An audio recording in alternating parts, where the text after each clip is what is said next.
ప్రకటన గ్రంథం 22వ అధ్యాయము 12 నుంచి 15 వచనాల వరకు మనం చదువుకుందాం. Please turn your Bibles to book of Revelation chapter 22 verse 12 to 15. ప్రకటన గ్రంథము 22వ అధ్యాయము 12 నుంచి 14 వరకు చదవమ్మా.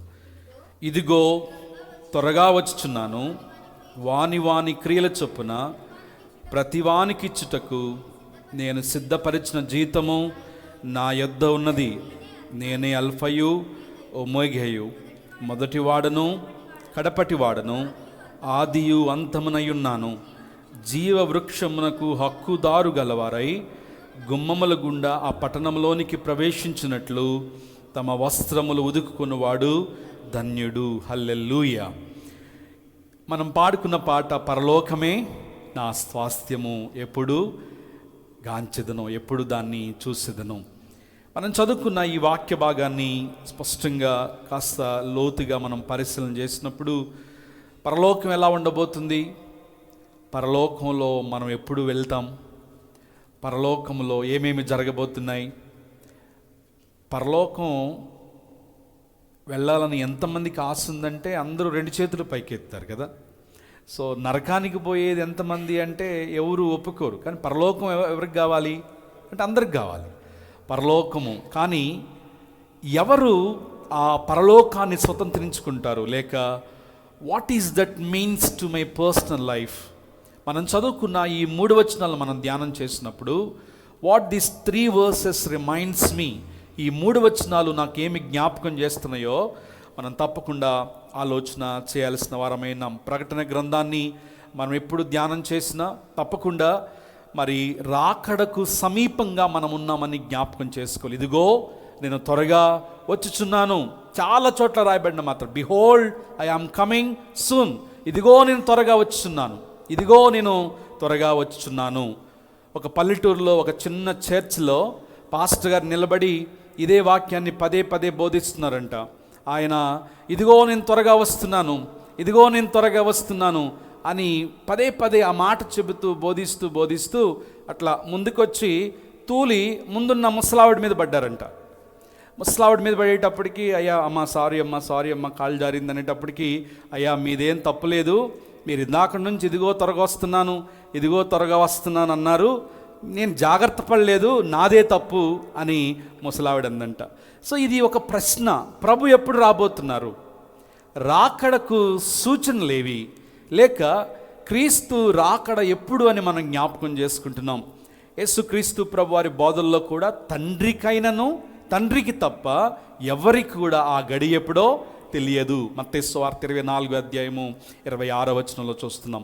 సో యేసుక్రీస్తు వారు రాబోతున్నారు, చెప్పినటువంటి ఆయన తప్పకుండా వస్తారు. మనం చదువుకున్న ఈ 12, 13, 14 వచనాలు చూస్తే it was the final call of Jesus అని మనం అనుకోవచ్చు. ఇంకా అయిపోయింది, ఎదురు చూసే టైం అయిపోయింది, వేచి ఉండే టైం అయిపోయింది. అందుకనే ఆ మాటలు మనం చదువుతున్నప్పుడు ప్రభు వారి ఇంటెన్షన్ క్లియర్గా అర్థమవుతుంది. ఇదిగో నేను త్వరగా వచ్చున్నాను, వాని క్రియల చొప్పున. కొంచెం ముందుకు పోతే 10వ వచనం నుంచి, మరియు అతడు నాతో ఇలాగూ చెప్పెను, ఈ గ్రంథమందున్న ప్రవచన వాక్యములను ముద్ర వేయవలదు, కాలము సమీపమై ఉన్నది.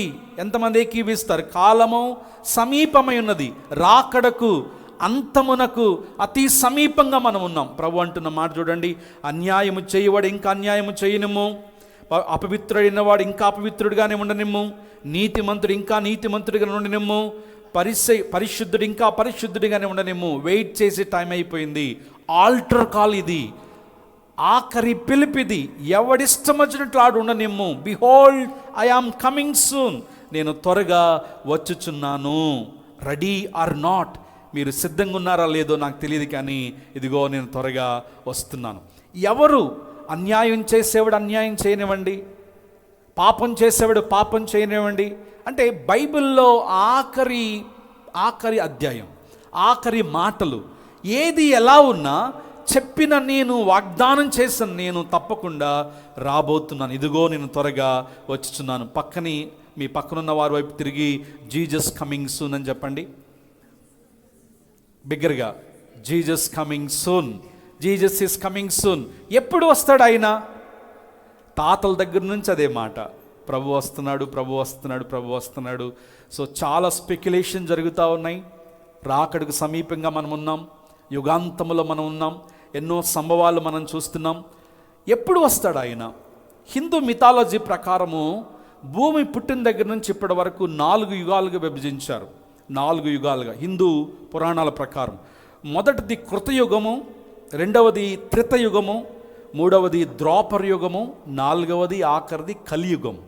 కలియుగంలో పాపం పెరిగిపోతుంది, మనుషులు మృగాలుగా మారిపోతారు, వాయులు వరుసలుండవు, అన్యాయము అక్రమం పెరిగిపోతుందని చెప్పి హిందూ మిథాలజీలో రాయబడింది. సో మొదటిది కృతయుగము, త్రేతాయుగము, ద్వాపర యుగము, లాస్ట్ది కలియుగం. సో ఈ కలియుగములో ఉన్నాం కనుక ఇంకా అంతం జరగబోతుంది, భూమి ఆకాశం గతించబోతున్నాయి అని చెప్పి హైందవులు నమ్ముతారు, లేక పురాణాల్లో రాయబడిన మాట. కానీ బైబిల్ ప్రకారం మనం ఆలోచన చేసినప్పుడు, బైబిల్ ప్రకారం చాలా శ్రద్ధగా వినాలి. బైబిల్ ప్రకారము భూమి పుట్టిన దగ్గర నుంచి ఇప్పటి వరకు 7 యుగాలుగా విభజించడం జరిగింది. 7 ఏజెస్ ఆఫ్ హిస్టరీ, 7 యుగాలుగా విభజించడం జరిగింది. మొదటి యుగం ఏంటి అంటే, మొదటి యుగం నిష్కల్మష యుగము. నిష్కల్మష యుగము.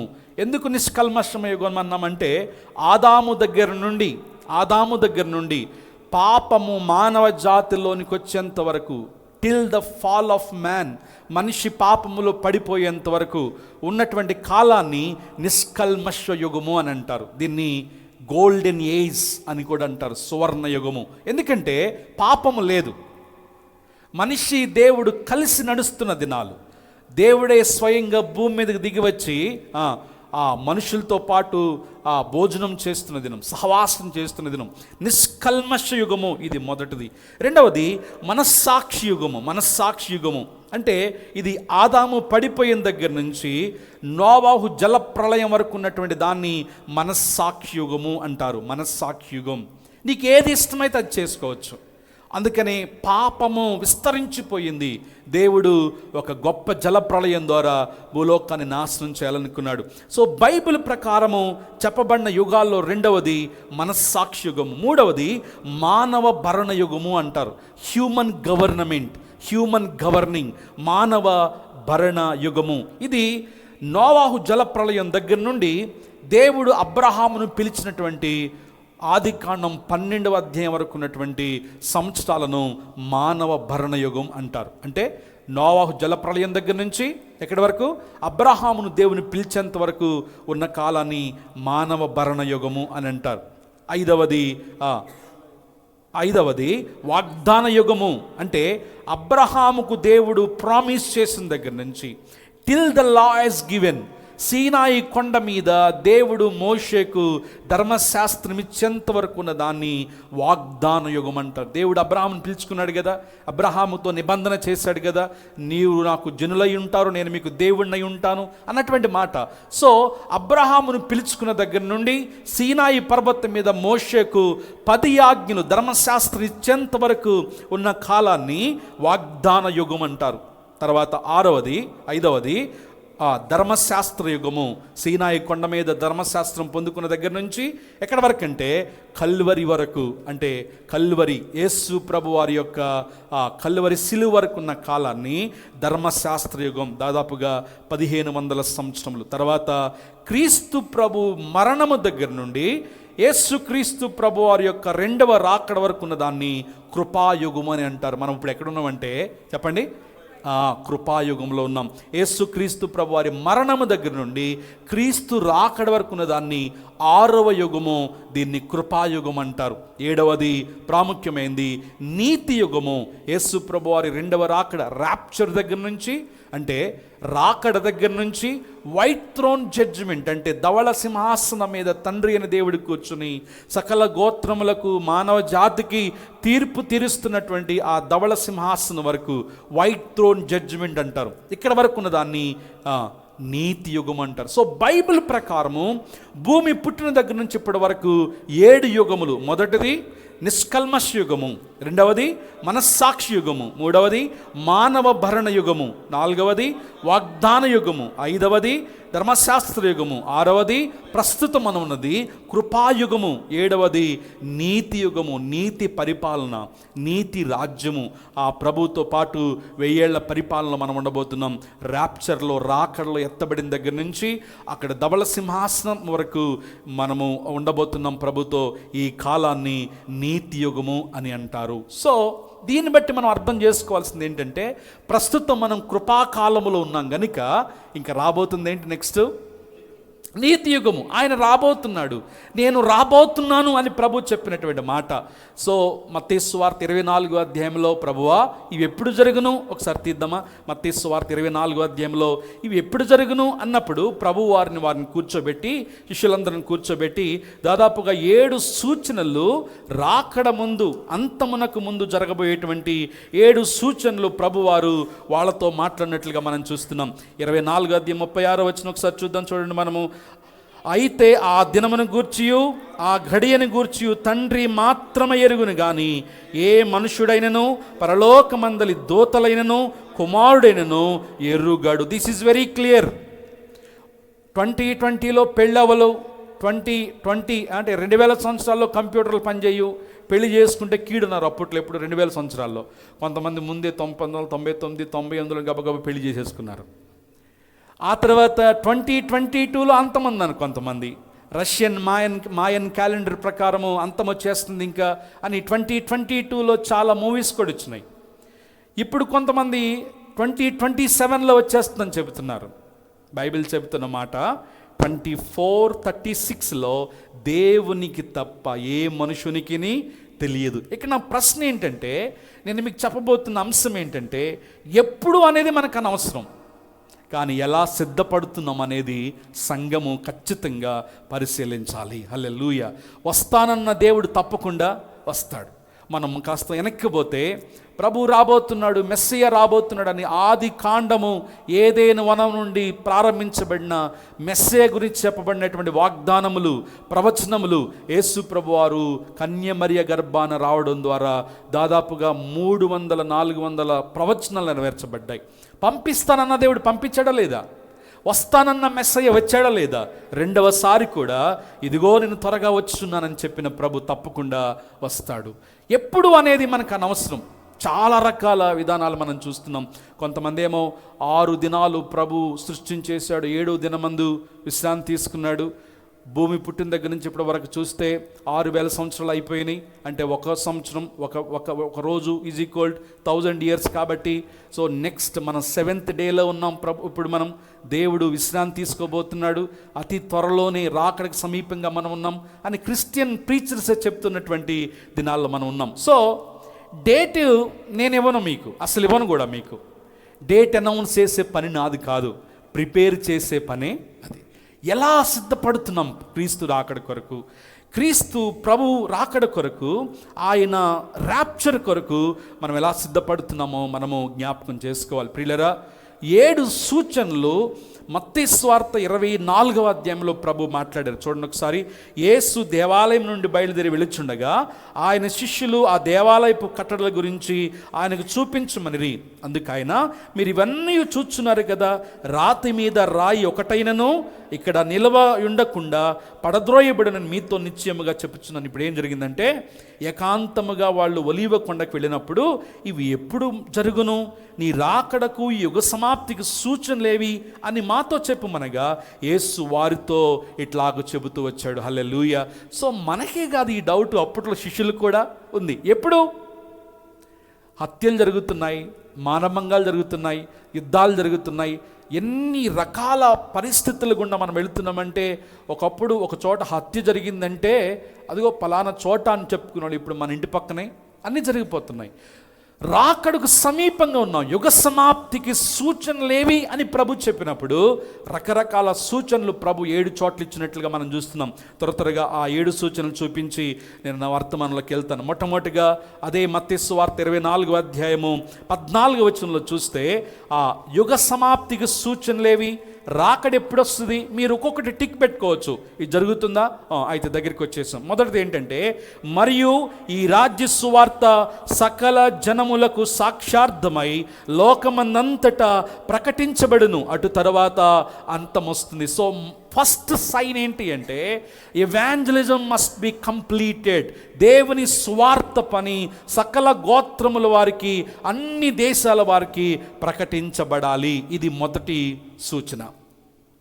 మనం ఇప్పుడు చూస్తున్నప్పుడు యూట్యూబ్ ద్వారా, సోషల్ మీడియా ద్వారా ఎన్ని మాధ్యమాల ద్వారా స్వార్థ ప్రకటించబడుతుందో, స్వార్థ వినని రాజ్యం అంటూ ఏది కూడా లేదు. ఏ చర్చ్ చూసినా వేవేల కొలదిగా, లక్షలాదిగా దేవుడు ఆత్మలతో నింపుతున్నాడు. స్వార్థ పని అనేది చాలా ర్యాపిడ్గా, చాలా వేగవంతంగా జరుగుతూ ఉంది. దీని అర్థం ఏంటి అంటే, మనం చూస్తున్నాం యూట్యూబ్లో కానివ్వండి, టీవీల్లో కానివ్వండి, రకరకాలుగా ఏ మీటింగ్ పెట్టినా స్టేడియాలు నిండిపోతున్నాయి. ఏ మీటింగులు పెట్టినా లక్షలాది మంది ప్రదర్శిస్తున్నారు. దానికి కారణం ఏంటో తెలుసా? మీరు అంతమునకు అతి సమీపంగా ఉన్నారు. ఎక్కడైతే రాజ్య సువార్త అతి వేగంగా విస్తరిస్తుందో, బలముగా విస్తరిస్తుందో, దాని అర్థం ఏంటి అంటే రాకడకు సమీపంగా మనమున్నామని జ్ఞాపకం చేసుకోవాలి. సో క్రీస్తు రాకడకు, యుగ సమాప్తికి మొదటి సూచన ఏంటంటే సువార్తీకరణ పూర్తి చేయబడాలి. రెండవదిగా లూకా సువార్త 21వ అధ్యాయము 25వ వచనం ఒకసారి స్క్రీన్ మీద వేస్తారు చూడండి. లూకా సువార్త 21వ అధ్యాయము 25వ వచనం. రెండవ సూచన ఏంటంటే, మరియు సూర్యచంద్ర నక్షత్రముల సూచనలను, భూమి మీద సముద్ర తరంగముల ఘోష వలన కలవరపడిన జనములకు శ్రమయు కలుగును. రెండవ సూచన ఏంటో తెలుసా? ప్రకృతి వైపరీత్యాలు జరుగుతున్నాయా? ప్రస్తుతం జరుగుతున్నాయా? ఒక దేశంలో ఒక కొండ మీద ఇల్లు కట్టుకున్నారంట, చాలా బ్యూటిఫుల్ వ్యూ. కొన్ని కోట్లు పెట్టి దాన్ని కొనుక్కున్నారంట. ఒక పర్వతం మీద ఇల్లు కట్టుకున్నారు, కానీ వాళ్ళకి తెలియదు ఆ పర్వతం లోపల అగ్నిపర్వతం ఉంది. వాళ్ళు కోట్లతో కొనుక్కున్నటువంటి ఆ పర్వతము లేక ఆ ఇళ్ళు, ఆ మ్యాన్షన్స్ అన్నిటిని విడిచిపెట్టి దూరంగా పారిపోమని చెప్పి గవర్నమెంట్ అనౌన్స్మెంట్స్ చేస్తుందంట. ప్రకృతి వైపరీత్యాలు, సునామీలు, తుఫానులు, భూకంపములు. మొన్న హైదరాబాద్లో కూడా ఎక్కడో వణికిందంట, మీరు చూసారో లేదు? 2 వారాల క్రితం హైదరాబాద్లో ఎక్కడ శివార్లో కూడా వణికిందంట. మీకు కలవరం కలుగుద్ది. దీని అర్థం ఏంటి అంటే మీరు రాకడకు సమీపంగా ఉన్నారు. ఇది రెండవ సూచన, న్యాచురల్ కలమిటీస్, ప్రకృతి వైపరీత్యాలు. మూడవ సూచన ఏంటంటే 2వ తిమోతిలకు రాసిన పత్రిక 3వ అధ్యాయము 1వ వచనం నుంచి 4వ వచనం వరకు. 2 తిమోతి చాప్టర్ 3 verse 1 to 4 చదవండమ్మా. అంత్య దినములలో అపాయకరమైన కాలములు వచ్చునని తెలుసుకొనుడి. ఏలయనగా మనుషులు స్వార్థప్రియులు, ధనాపేక్షలు, బెంకమలాడువారు, అహంకారులు, దూషకులు, తల్లిదండ్రులకు అవిధేయులు, కృతజ్ఞత లేనివారు, అపవిత్రులు, అనురాగరహితులు, అతిద్వేషులు, అపవాదకులు, అజితేంద్రియులు, క్రూరులు, సజ్జనులు, చాలా ఉన్నాయి. చదువుకుంటూ ముందుకు పోండి. అంత్య దినములలో మనిషి మృగంగా మారిపోతాడు. ఇది 3వ సూచన. అంత్యదినములలో మనిషి మృగంగా మారిపోతాడు. ఎంత ఘోరమైన విషయాలు. బీహార్లో భర్త నల్లగా ఉన్నాడని నిన్ననే హత్య చేసింది ఒక అమ్మాయి. చూసారా మీరు? నల్లగా ఉన్నాడని హత్య చేసేసింది. తర్వాత గుజరాత్లో నిన్న చూసారో లేదో మీరు, వాడు కూర్చొని పీక కోస్తుంటే అందరూ వీడియోలు తీశారు తప్ప ఎవరు ఆపలేరు. జస్ట్ పార్కింగ్ ప్లేస్ దగ్గర ప్రతిరోజు పక్కన చిన్న చిన్న షాపులు, కలిసి టీ తాగుతారంట, కలిసి మాట్లాడుకుంటారంట. పార్కింగ్ దగ్గర చిన్న గొడవ వచ్చింది. వాడు అక్కడనే పడుకోబెట్టి పీక కోసి ఆ తలని పక్కన పెట్టాడు. జనమందరూ చూస్తున్నారు. తర్వాత సాయంత్రం రోజు చచ్చిపోయినటువంటి వ్యక్తి బంధువులు వచ్చి వాడిని కొట్టి చంపేశారు. తెలీదా ఈ న్యూస్ మీకు? ఆల్ ఓవర్ ద వరల్డ్ ఈ గుజరాత్లో జరిగిన ఘోరమైన సంఘటన. అంటే మనిషిని చంపటం అనేది అత్యంత సులభమైపోయింది. సో ఎక్కడైనా బ్లూ డబ్బాలు కనపడితే పురుషులు భయపడాల్సిన పని వచ్చేసింది. పెద్ద పెద్ద డబ్బాలు, ఎందుకంటే చంపేసి అందులో పెట్టి సిమెంట్ వేసేస్తున్నారు. మనం చూసినప్పుడు పౌలు తిమోతికి రాస్తున్న అంత్యదినములలో అపాయకరమైన కాలములు వచ్చి తెలుసుకున్నాడు. ఎలా అనగా మనుషులు, ఎస్పెషల్లీ హ్యూమన్ బీయింగ్స్, మనుషులు ఎలా మారిపోతారంటే స్వార్థప్రియులు, ధనాపేక్షలు, బింకములాడువారు, అహంకారులు. ఇది థర్డ్ సైన్. ఏంటి అంటే మనము యుగ సమాప్తిలో ఉన్నాము, రాకడకు సమీపంగా ఉన్నామని చెప్పడానికి మూడవ సూచన ఏంటంటే మనిషిలో క్రూరత్వం బయటకు వచ్చేస్తుంది. మనిషి తన మానవత్వాన్ని కోల్పోయి మృగంగా మారిపోతాడు. డబ్బు కోసం హత్యలు చూస్తున్నాం, భార్యల కోసం హత్యలు చూస్తున్నాం, భర్తల కోసం హత్యలు చూస్తున్నాం, ఆస్తుల కోసం హత్యలు చూస్తున్నాం. ఇక్కడ నీతి, న్యాయము, వావి వరసలు లేనే లేవు. ఘోరమైన దుర్దినాల్లో మనం ఉన్నాం. నాలుగవ సూచన మరలా మత్తయి సువార్త 24వ అధ్యాయానికి రండి.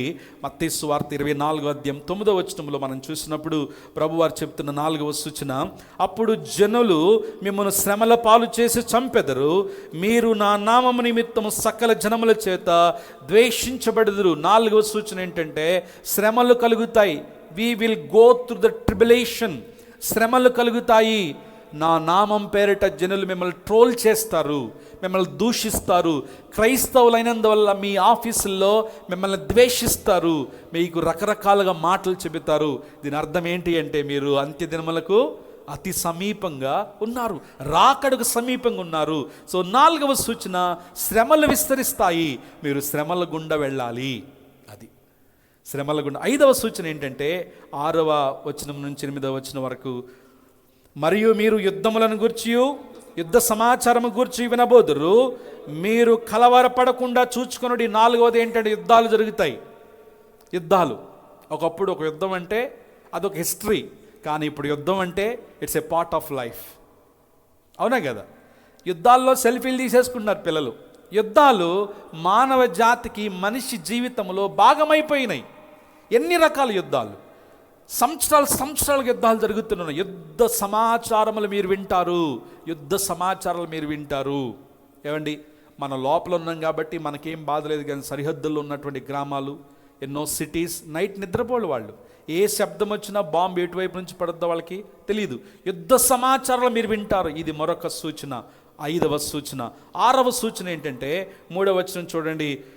ఆయన ఒలీవ కొండ మీద కూర్చున్నప్పుడు శిష్యులు ఆయన యొద్దకు ఏకాంతముగా వచ్చి, ఇవి ఎప్పుడు జరుగును, మీ రాకడకు యుగ సమాప్తికి సూచనలు ఏవి అని మాతో చెప్పమనగా, ఎవడును మిమ్మల్ని మోసపరచకుండా చూచుకొనుడి. అనేకులు నా పేరట వచ్చి నేనే క్రీస్తునని చెప్పి పలువురు మోసపరుస్తారు. 5వది 6వది ఏంటంటే అబద్ధల ప్రవక్తలు బయలుదేరారు సంఘంలో. నా నామం పేరిట, ఎంత బాగా చెప్తున్నాడు అండి. చూస్తే అక్కడ ఏముండదు. మనుషుల్ని, సంఘాలను మోసం చేసేటువంటి బోధకులు బయలుదేరుతారు. ఇది కూడా క్రీస్తు రాకడకు ఉన్నటువంటి ఒక సూచనని మనం జ్ఞాపకం చేసుకోవాలి. బోధకులు ఎక్కువైపోయారు, వినేవాళ్ళు తక్కువైపోయారు. ఏమండి, ఒకప్పుడు అయ్యగారు అంటే అయ్యగారు అంతే. కానీ ఈ రోజుల్లో సాఫ్ట్వేర్ ఇంజనీర్లు అయ్యగారులు అయిపోతున్నారు. ఏమండి, బిజినెస్ పీపుల్ అయ్యగారులు అయిపోతున్నారు. సేవ అనేది ఒక వ్యాపార వేదిక అయిపోయింది. నాకు తెలిసిన చాలామంది సాఫ్ట్వేర్ ఇంజనీర్స్గా సిటీస్లోకి వచ్చి ఇప్పుడు ఒక పెద్ద హాల్ తీసుకుని దానికి ఒక టీం పెట్టుకుని, ఒక పిఆర్ టీంని పెట్టుకుని సేవ చేస్తున్నారు. సేవ చేయటం తప్పని మనం అనట్లేదు. బోధకులు ఎక్కువైపోతున్నారు, అబద్ధ బోధకులు ఎక్కువైపోతున్నారు. డాక్టర్నల్ నాలెడ్జ్ లేకుండా, సిద్ధాంతపరమైనటువంటి ఆ జ్ఞానం లేకుండా సంఘాన్ని పాడు చేసేటువంటి వారు బయలుదేరుతారు. అంత్యదినాల్లో మనం ఉన్నాం అనడానికి అది ఒక సూచన. బొట్టు పెట్టుకోమంటున్నారు కొంతమంది ఏమో పరిశుద్ధాత్మ ఉందంటారు, కొంతమంది లేదంటారు, కొంతమంది రకరకాల విభిన్నమైన బోధలు నేడు సంఘాన్ని కలవరపరుస్తున్నాయి. దీని అర్థం ఏంటి అంటే క్రీస్తు రాకడకు మనం అతి సమీపంగా ఉన్నాం. ఎవడు కూడా మిమ్మల్ని మోసపరచకుండా చూచుకొనుడి. బాగా వినసొంపుగా చెబుతున్నాడని, లాజిక్స్ చెప్తున్నాడని, లేకపోతే సైంటిఫికల్గా చెబుతున్నాడని ఆ బోధకులకు మీరు ఆకర్షితులు కావద్దు. వాళ్ళు చెప్పేది నిజంగా పరిశుద్ధ గ్రంథానికి అనుగుణంగా ఉంటేనే ఆ బోధలు మీరు వినాలి. లేకపోతే తప్పకుండా మనము మోసపరచబడతాం. ఆఖరిది 7వది ఏంటి అంటే ఆ 7వ సూచన, ప్రాముఖ్యమైన సూచన అపోస్తుల కార్యముల గ్రంథము 2వ అధ్యాయము 17వ వచనం మనం చూస్తాం. సకల జనుల మీద పరిశుద్ధాత్మ దేవుడు కుమ్మరించబడాలి. ఇది ఆఖరి సూచన. Outpouring of the Holy Spirit, upon every nation. అందరి మీద పరిశుద్ధాత్మ దేవుడు కుమ్మరింపు జరగాలి. హల్లెలూయా. సో పరిశుద్ధాత్మ దేవుని పరిచర్య విస్తృతమవుతుంది. హీలింగ్స్ చూస్తున్నారా మీరు? స్వస్థతలు చూస్తున్నారా? గెడ్డలు కరిగిపోతున్నాయి అంట. ఏమండి? బీరువాలో పెట్టిన మాయ డబల్ అయిపోతున్నాయి అంట. ఏమండి? డబ్బులు కామని ఏటీ వెళ్తే డబ్బులు పడిపోతున్నాయి అంట. టకటకమని డబ్బులు పడిపోతున్నాయి అంట. ప్రభువా గొలుసు కావాలని చెప్పి ఉప్పల సెంటర్కి వెళ్తే గొలుసు కనపడుతుందంట. బైబిల్ చెప్తున్న విషయం ఏంటి అంటే, పరిశుద్ధాత్మ దేవుడు స్వస్థపరుస్తాడు, ప్రవచన వరం ఇస్తాడు, లేకపోతే అద్భుతాలు చేస్తాడు. కానీ ఈ రీతిగా కాదు. అర్థమవుతుందా మీకు? ఇవన్నీ ఏంటి అంటే, నా నామము పేరిట మిమ్మల్ని మోసపుచ్చే వాళ్ళు వస్తారు, అంత్య దినాల్లో జాగ్రత్తగా ఉండండి. బైబిల్ చెప్తున్న వాస్తవం ఇది ప్రియులారా. యుద్ధాలు జరుగుతున్నాయి, కరువులు, కాటకాలు, శ్రమలు, సంఘం మీదకి శ్రమలు, సేవకుల్ని పట్టుకుని చంపుతున్నారు, సంఘం మీద ఘోరమైన ట్రోలింగ్ జరుగుతుంది, ఎన్నడూ లేనంతగా దేవుని నామము అపహసించబడుతుంది. ప్రాముఖ్యమైన విషయం ఏంటి అంటే, మీలో ఉన్నటువంటి కొంతమందే, సంఘంలో ఉన్నటువంటి బోధకులే సంఘాలను పాడు చేస్తారు. కాబట్టి జాగ్రత్తగా ఉండండి. So 7 signs for the rapture of Christ. యేసుక్రీస్తు ప్రభువారి రాకడకు లేక యుగ సమాప్తికి 7 సూచనలు మనం చూసాం. మొదటిది, సువార్థీకరణ పూర్తి చేయబడాలి. రెండవది, ప్రకృతి వైపరీత్యాలు జరుగుతాయి. మూడవది, మానవుడు మృగంగా మారిపోతాడు. నాలుగవది, శ్రమలు వస్తాయి. ఐదవది, యుద్ధ సమాచారములు, యుద్ధములు. ఆరవది, అబద్ధ ప్రవక్తలు బయలుదేరుతారు. ఏడవది, పరిశుద్ధాత్మ దేవుని కుమ్మరింపు జరుగుతుంది.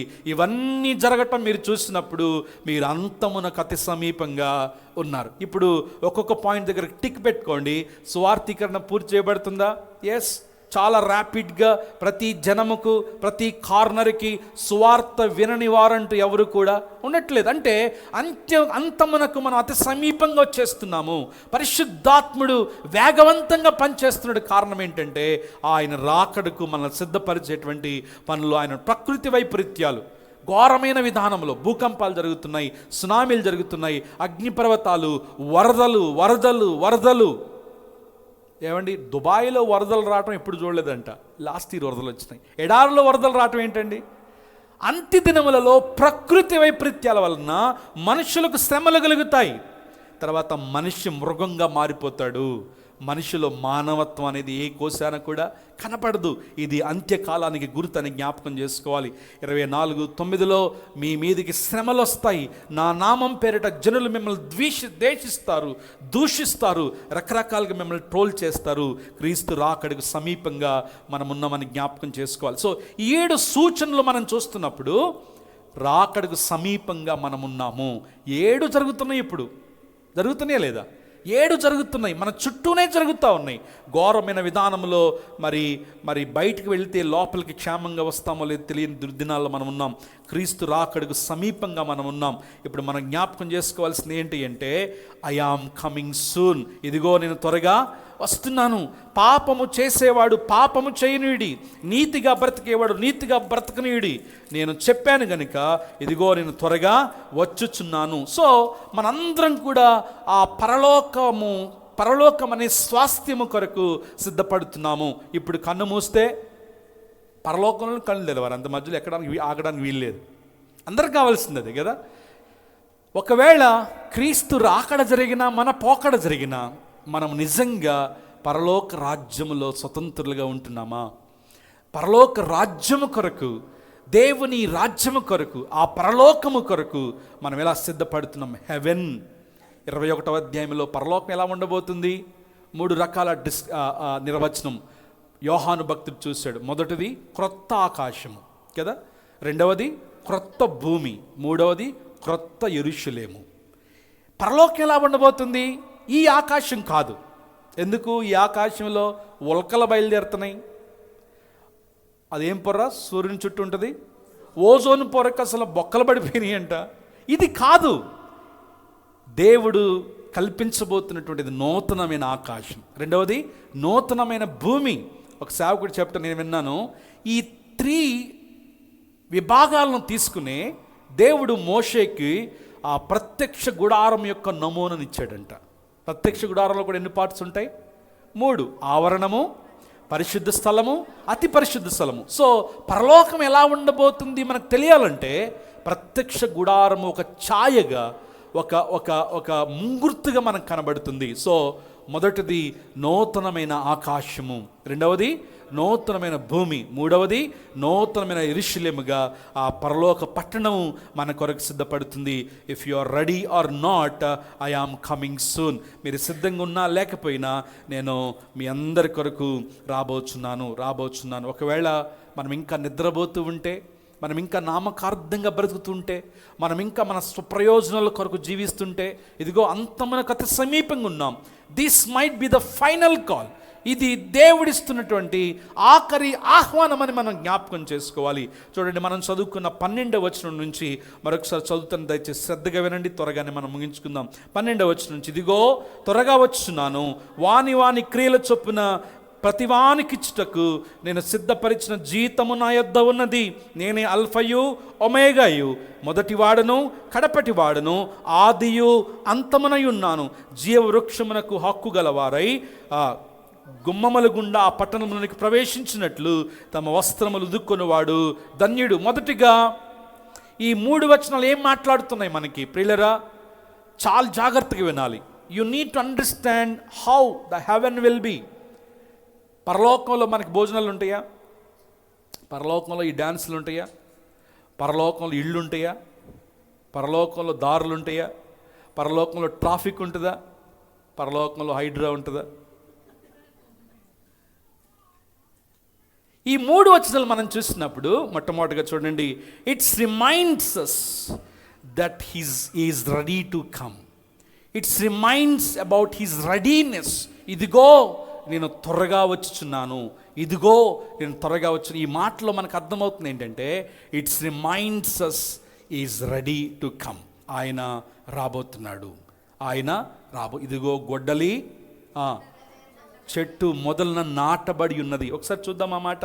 మొదటి తెస్సలోనికలు రాసిన పత్రిక 5వ అధ్యాయం 2వ వచనం. 1 Thessalonians chapter 5 verse 2. పైనుంచి చదువునా? సహోదరులారా, ఆ కాలము గూర్చియు ఆ సమయములను గూర్చియు మీకు రాయనక్కర్లేదు. రాత్రి వేళ దొంగ ఎలాగ వచ్చునో అలాగే ప్రభు వచ్చునని మీకు బాగుగా తెలియను. దొంగ ఎలా వస్తాడండి? మెసేజ్ పెట్టి వస్తాడా? లేకపోతే కాలింగ్ బెల్ కొట్టి వస్తాడా? ఈ రోజుల్లో దొంగలు అలాగ వస్తున్నారు. ఏమండి, ఇంటి బయట ఒక గ్యాస్ బండ్ ఉందనుకోండి, ఆడ గ్యాస్ బండ్ పైకి లేపలేకపోతున్నాడు. దొంగ వచ్చాడు, గ్యాస్ బండ్ మీద వాడు కన్నుబడింది, గ్యాస్ బండ్ పైకి లేకపోతున్నాడు. ఇంట్లోకి వెళ్ళి, అయ్యా నేను బయట నుంచి గ్యాస్ బండ్ తెచ్చుకున్నాను, కాస్త పైకి ఎత్తని చెప్పి ఆ ఇంట్లోనే బయటికి పిలిచి గ్యాస్ బండ నెత్తి మీద ఎక్కించుకుని ఎత్తుకుపోయాడంట. మీకు అర్థమైందా? వాళ్ళ ఇంటి గ్యాస్ బండ వాడే వాళ్ళ ఓనర్ ద్వారానే ఎత్తుకుపోయాడంట. ఈ రోజుల్లో దొంగలు అలా ఉన్నారు. కానీ ఇక్కడ రాయబడినటువంటి డిస్క్రిప్షన్ చూడండి, రాత్రి వేళ దొంగ ఎలాగ వచ్చునో అలాగే ప్రభు దినం వచ్చునని మీకు బాలుగుగా తెలియను.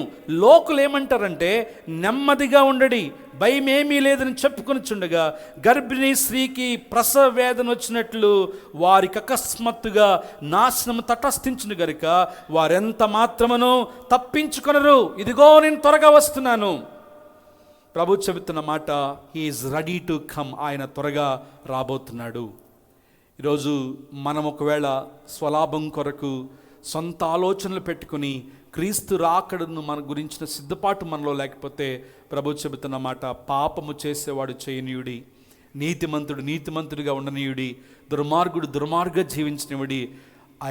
I am coming soon. మీరు సిద్ధంగా ఉన్నా లేకపోయినా నేను మీ కొరకు త్వరగా రాబోతున్నాను. సో ఈ 3 వచనాలు మనం చూసినప్పుడు it's reminds about his readiness. రెండవ మాట ఏంటంటే, it's reminds us about his reward.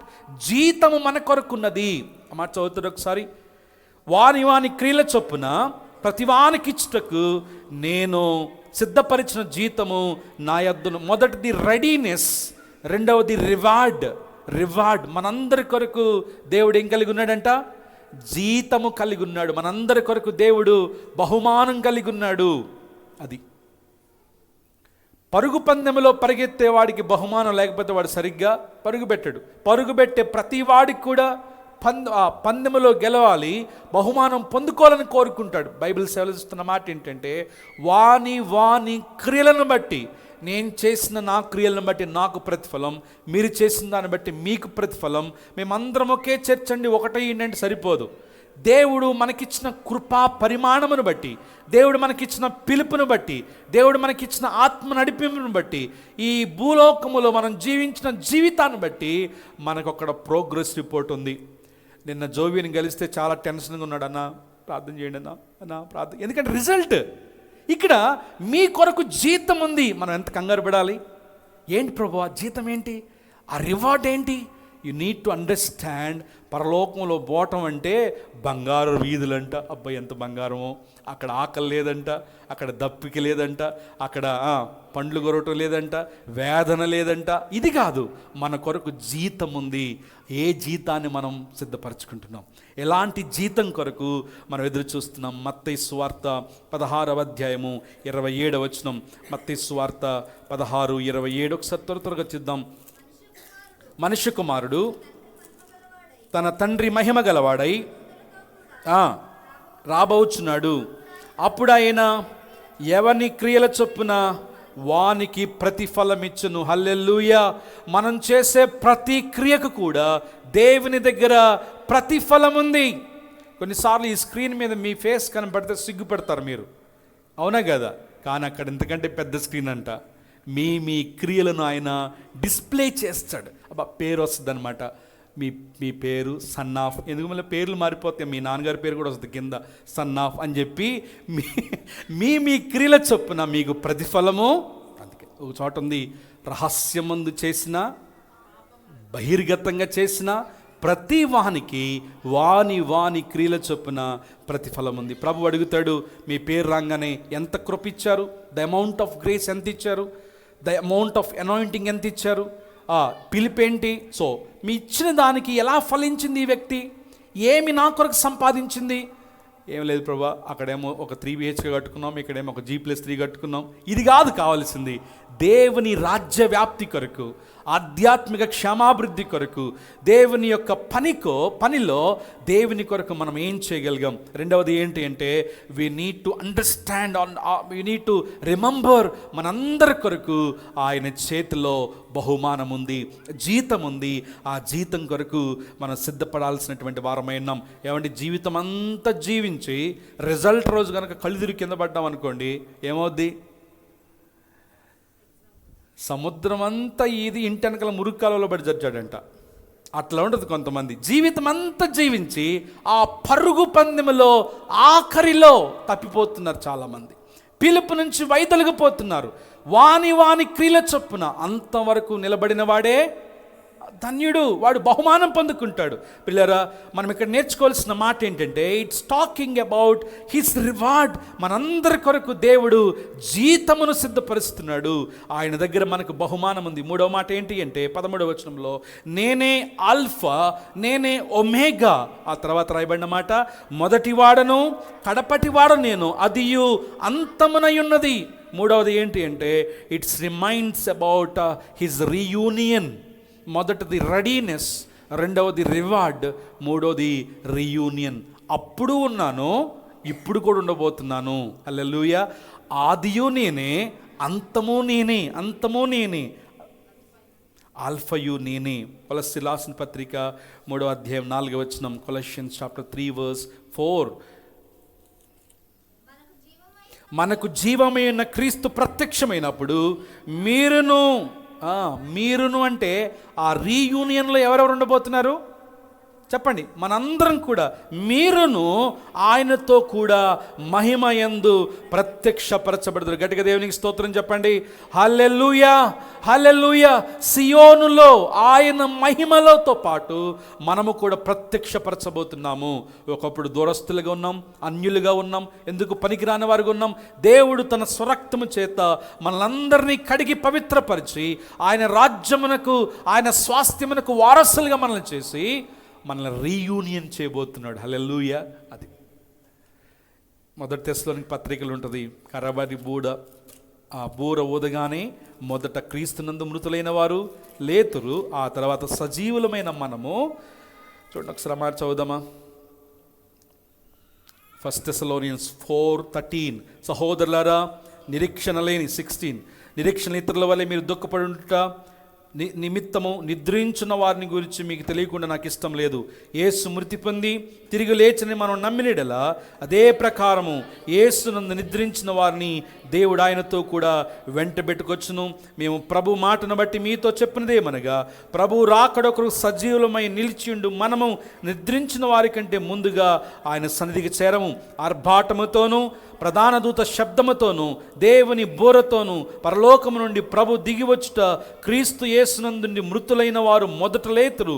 ఆ మీదట సజీవులమైన మనం నిలిచిండు ఆ ప్రభువును ఎదుర్కొనుటకు ఆకాశమండలమునకు మేఘముల మీద కొనిపోడుదుము. Hallelujah. It's a place of reunion. మీ తాతగారు, మీ ముత్తాతగారు ప్రభువునందు ఎవరైతే నిద్రిస్తారో అందరము కలుసుకునేటువంటి ఒక అద్భుతమైన చోటు అది. హల్లెలూయా, హల్లెలూయా.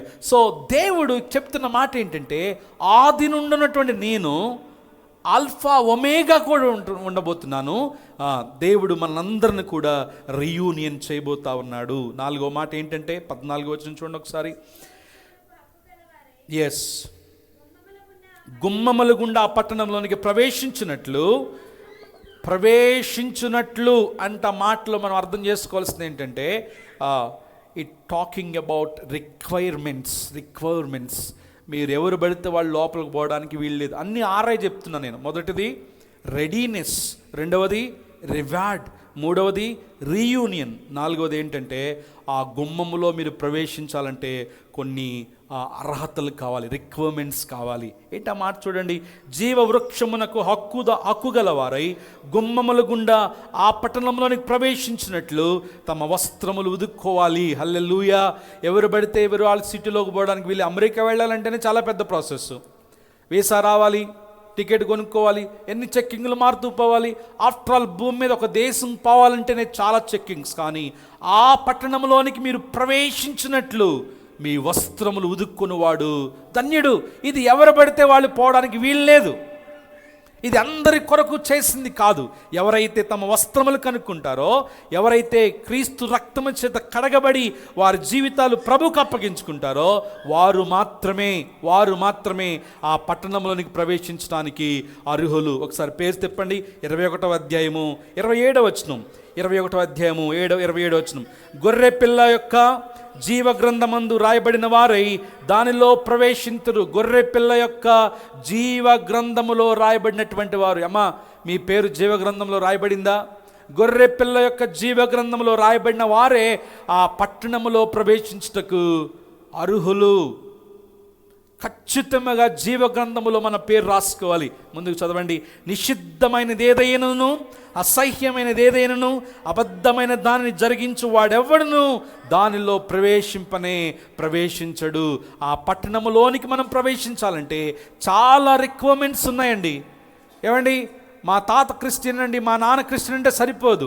మనం క్రీస్తు రక్తముతో కడగబడిన వారమై, జీవ గ్రంథములో పేరు లిఖించుకున్న వారమై, మన వస్త్రములు ఆయన రక్తముతో కడుక్కున్నటువంటి వారంగా మనం ఉండాలని లేఖనం సెలవిస్తుంది. 27వ అధ్యాయం 14వ వచనం చూడండి ఒకసారి. ప్రకటన 7:14.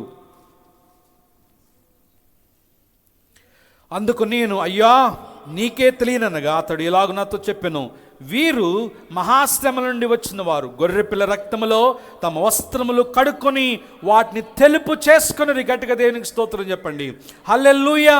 పరలోక రాజ్యములో ఆ పట్టణంలోనికి మనం ప్రవేశించాలంటే గొర్రెపిల్ల రక్తముతో మన వస్త్రములు కడుక్కొని మన జీవితాలను తెలుపు చేసుకోవాలి. హల్లెలూయా. అది నామకార్థ క్రైస్తవులకు అందులో చోట్లేదు. వెరీ సారీ టు సే, ఎవరైతే క్రీస్తు రక్తంతో కడగబడతారో, తమ జీవితాలు, తమ వస్త్రములు తెలుపు చేసుకుంటారో వారు ఆ పట్టణంలోనికి ప్రవేశిస్తారు. 22వ అధ్యాయం 4వ వచనంలో కూడా ఇందాక మనం చదువుకున్నాం. ఆయన దాసులు ఆయనను సేవించుచు ఆయన ముఖ దర్శనము చేసెదరు, ఆయన నామము వారి నొసళ్ళనందును. హల్లెలూయా. నొసళ్ళ మీద దేవుడు మనకు ఒక సీల్ వేస్తాడు. అది బ్లడ్ ఆఫ్ జీసస్.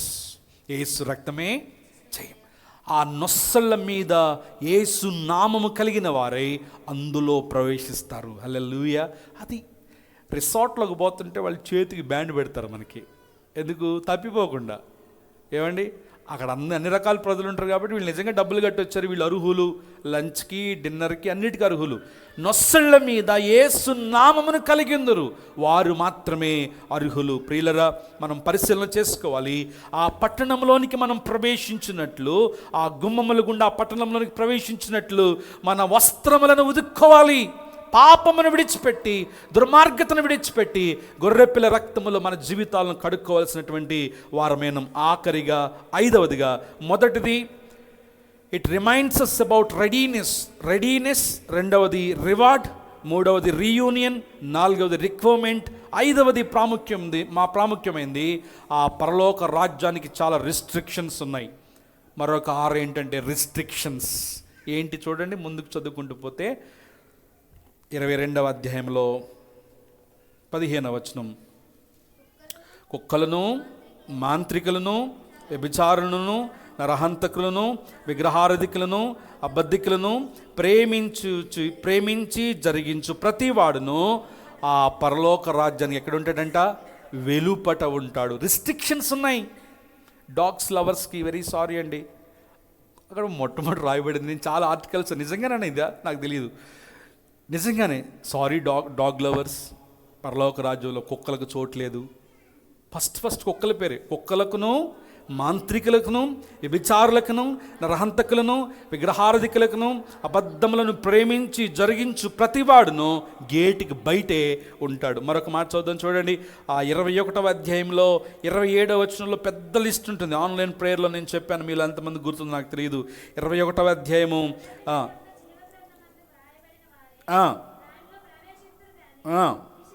నిషిద్ధమైనదైనను, అసహ్యమైనదైనను, అబద్ధమైనదైనను జరిగించువాడు దానిలో ప్రవేశింపరు. ఎవరు పడితే వాళ్ళు పోవద్దండి. మా భార్య మంచి ప్రార్థన పరురాలండి, మా ఆయన మంచి ప్రార్థనకు పోతాడండి, ఇవి ఏం పని చేయవు అక్కడ.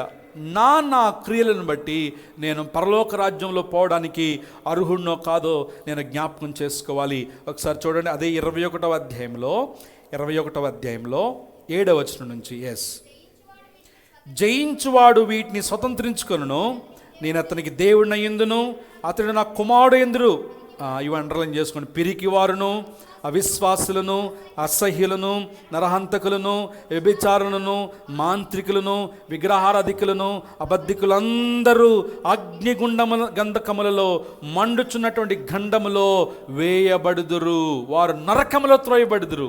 వీళ్ళెవరు కూడా అందులో పాత్రులు కానే కాదు. జాగ్రత్త. చర్చ్కి వస్తే పరలోకంలో టికెట్ గ్యారంటీ అసలు అని అనుకోవద్దు. ఒక క్రిస్టియన్ పేరు పెట్టుకుంటే పరలోకంలో టికెట్ గ్యారంటీ అని అనుకోవద్దు. క్రీస్తుకు మన సానుభూతి అవసరం లేదు. నా మాట మీరు వింటున్నారా?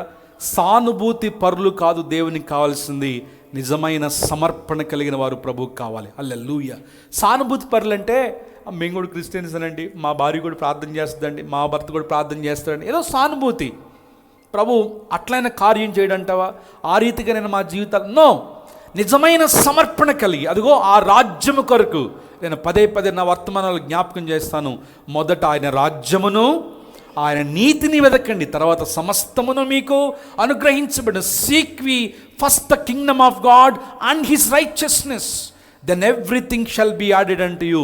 మీకన్నీ కూడా అనుగ్రహించబడును. ప్రియులరా, ఈ 3 వచనాలు మీరు జ్ఞాపకం చేసుకోవాలి. ఎప్పుడు మీరు చదువుతున్న ఈ 4-5 మాటలు గుర్తుకు రావాలి. ఆయన వస్తానని చెప్పినటువంటి ఆయన తప్పకుండా సంఘమును తీసుకువెళ్ళడం కొరకు తప్పకుండా వస్తాడు. ఆ మధ్యాకాశంలో ప్రధాన దూత బోర శబ్దం వినబడగానే మనందరం కూడా రెప్పపాటులో, ర్యాప్చర్ అంటారు, రెప్పపాటులో మనందరం కూడా ఆయన యొద్దకు ఆరోహణమవుతాం. మధ్యాకాశంలో ప్రభుని కలుసుకోబోతున్నాం. క్రీస్తునందు మృతులైన వారు ఆ సమాధిలోంచి లేపబడతారు. మనందరం కూడా ప్రభుతో పాటు మధ్యాకాశంలో 7 ఏండ్ల కాలము పెండ్లి విందులో ప్రభుతో పాటు ఉండబోతున్నాము. హల్లెలూయా. ఆ పరలోక రాజ్యంలో ఎత్తబడేటువంటి సంఘములో మనందరం ఉండాలంటే ఇందాక మనం చెప్పుకున్నట్లుగా ఇది ఎవరికి పడితే వాళ్ళకి కానే కాదు. కొన్ని రిక్వైర్మెంట్స్ ఉన్నాయి.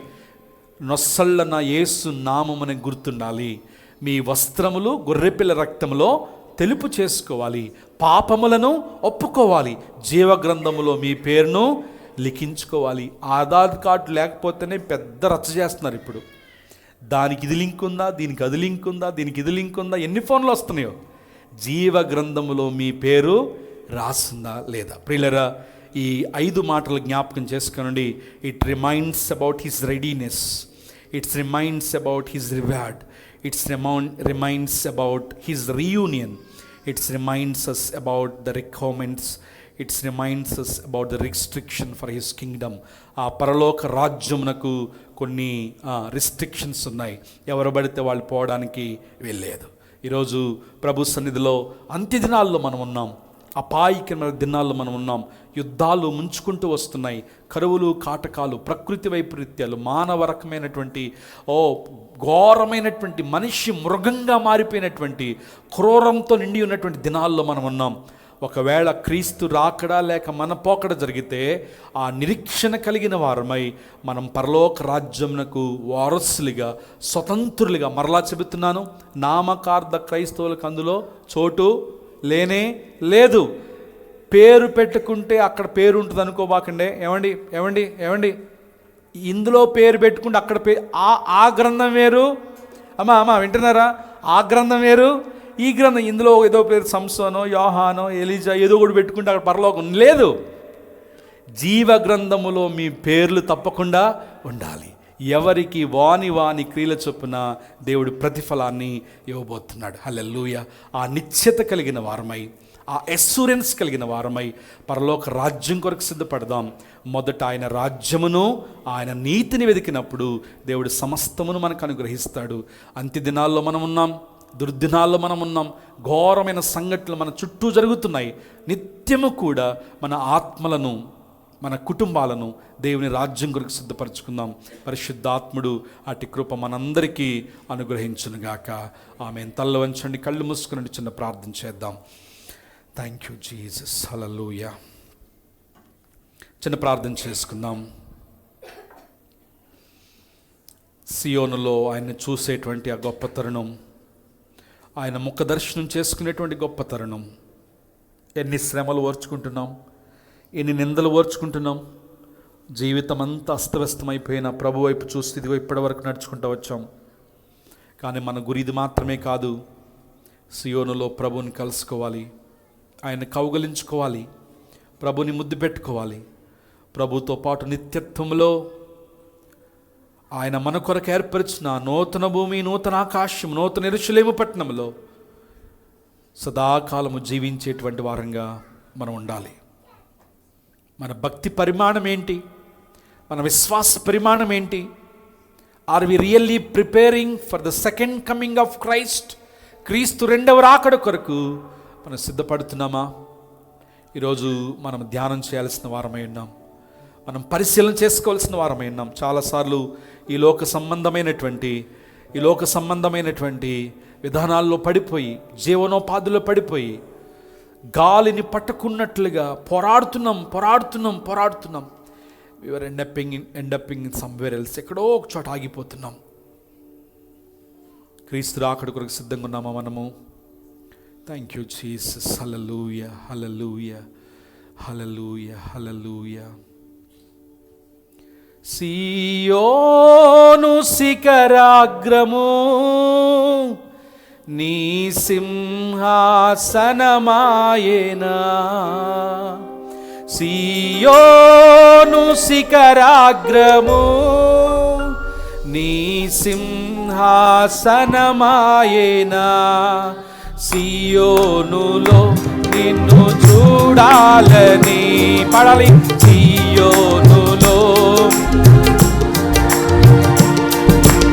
ఆశతో ఉన్నాను నా యేసయ్యా, ఆశతో ఉన్నాను నా యేసయ్యా. నీకే వందనం. చేతులు పైకెత్తి నీకే వందనం, నీకే వందనం, నీకే వందనం. నజరేయుడా నా యేసయ్యా, ఎన్ని యుగాలకైనా ఆరాధ్య దైవము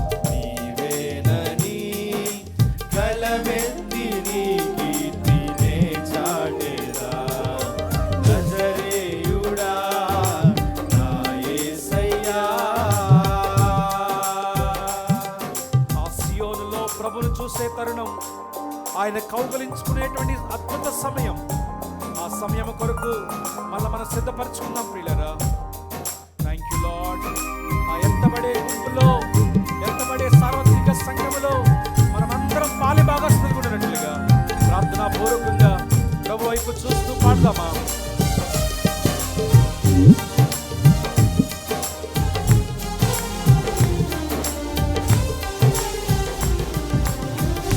సియోను శిఖరాగ్రము నీ సింహాసనమాయేనా. సియోను శిఖరాగ్రము నీ సింహాసనమాయేనా. సియోనులో నిన్ను చూడాలని, అవునయ్యా, సియోనులో నిన్ను చూడాలని ఆశతో ఉన్నాను నా యేసయ్యా, ఆశతో ఉన్నాను నా యేసయ్యా. నీకే వందనం, నీకే వందనం, నీకే వందనం, నీకే వందనం. నజరేయుడా నా యేసయ్యా, ఎన్ని యుగాలకైనా ఆరాధ్య దైవము నీవేనని గళమెత్తి నీ కీర్తినే చాటెదా. నజరేయుడా నా యేసయ్యా. అవునయ్యా, సియోనులో నిన్ను చూడటమే మా ఆశ, సియోనులో నిన్ను కలుసుకోవడమే మా ధ్యేయం నాయన. ఈ లోక సంబంధమైన వ్యాపకాల్లో పడిపోయి తండ్రి పరుగు పందెంలో ఆగిపోయే వారంగా కాకుండా ఆ పరలోకపు స్వాస్థ్యము కొరకు మమ్మల్ని సిద్ధపరచు నాయన. పరలోకపు భాగ్యము కొరకు మమ్మల్ని సిద్ధపరచండి నాయన. తండ్రి మాలో ఉన్న పాపాన్ని కడగండి నాయన, మాలో ఉన్న అవిధేయతను తీసివేయండి నాయన, మాలో ఉన్న అతిక్రమాన్ని తీసివేయండి ప్రభువా. నాయన ఒకవేళ నీ దృష్టిలో మేము నాయన నీకు ఆయాస్కరంగా మేము జీవిస్తుంటుంటే ఈ క్షణమందే మమ్మల్ని క్షమించండి నాయన. ప్రభువా, నీ యొక్క రాకడ ఏ క్షణమైనా ఎత్తబడేటువంటి గుంపులో నేను ఉన్నట్లుగా సహాయం చేయండి ప్రభువా. Help me lord not to miss the call. ఆ పిలుపు నేను కోల్పోకుండా ప్రధాన దూత బోర శబ్దం వినబడినప్పుడు ఎత్తబడేటువంటి సార్వత్రిక సంఘములో మేమందరం ఉన్నట్లుగా సహాయం చేయండి. పరిశుద్ధాత్మదేవా, ఇదిగో నా ప్రియ సంఘాన్ని మీరు సిద్ధపరచండి నాయన. ఇదిగో డివైన్ చర్చ్ని మీరు సిద్ధపరచండి ప్రభువా. ఎత్తబడే గుంపులో డివైన్ సంఘం ఉండునుగాక, డివైన్ సంఘం ఉండునుగాక. ఎవ్వరు తండ్రి వెలుపల ఉండేటువంటి వారి వలె కాకుండా హక్కుదారుల వలె లోపల ప్రవేశించేటువంటి యోగ్యతను మాకు మనం వేడుకుంటున్నాం ప్రభువా. నీకు స్తోత్రములు. సహాయం చేయనైనా, సహాయం చేయన. ధనాపేక్షలో పడిపోయి నాయన, బంధు ప్రీతిలో పడిపోయి, లోక సంబంధమైన వ్యాపకాల్లో పడిపోయి, అలవాట్లలో పడిపోయి, స్నేహాల్లో పడిపోయి, ఏ విషయంలో కూడా తండ్రి నాయన నీ రాజ్యమును మేము కోల్పోయేటువంటి వారంగా కాకుండా నాయన నీ రాజ్యాన్ని గురించి నిశ్చయత కలిగిన వారమై, ఎస్యూరెన్స్ కలిగిన వారమై ముందుకు వెళ్ళడానికి కృప చూపించమని ప్రార్థన చేస్తున్నాం. ఈ మాటలు మా వినికిడిలో దీవించండి.